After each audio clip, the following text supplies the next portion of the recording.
90% of method students don't know how to answer this problem, and I'm going to show you exactly how to do it in a minute. In this case, we have this polynomial function. We don't know any information about the function in terms of its points, but what we need to do is sketch a rough derivative of it. The first thing that I do is I note down where the x-intercepts will be on my derivative. That'll be wherever I have a zero gradient on my original function.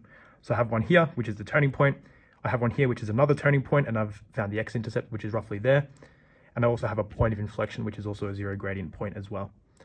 Now, what I need to do as well is find when my gradient is going to be positive or negative based on the shape of my original function. So it starts off as a positive gradient, transitions to a negative after the turning point, transitions back to a positive after the second turning point, and then remains positive after the point of inflection. Now, the last thing I need to do is just note down where my turning points and point of inflections are, because this is really important.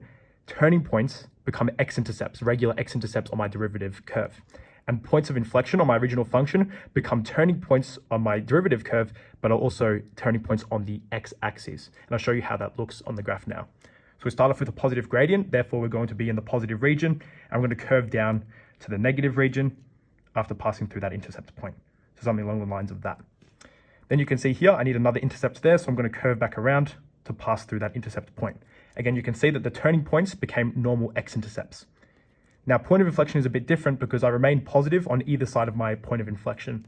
So what I need to do is I need to have the turning point just scraping against the x-axis and then bouncing back up again. So something along the lines of this.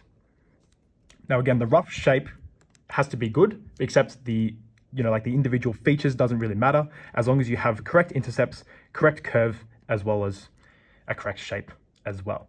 Now, another double check that I like to do is this kind of resembles a quintic or a fifth degree polynomial because we have a turning point as well as a point of inflection on the x-axis, which makes 5 degrees for our polynomial.